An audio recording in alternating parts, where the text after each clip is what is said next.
ఎంతటి అవివేకివి నాయన.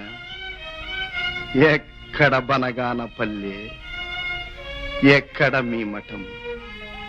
120 క్రోసుల దూరం ఒక్క పూటలో పోయి వచ్చుట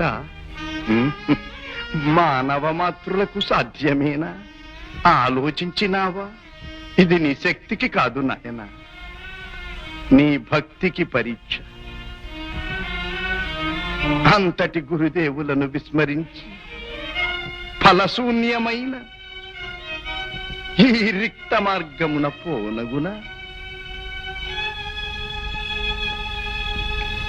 గురుర్బ్రహ్మా గురుర్విష్ణుః గురుర్దేవో మహేశ్వరః గురుః సాక్షాత్ పరబ్రహ్మ తస్మై శ్రీ గురవే నమః.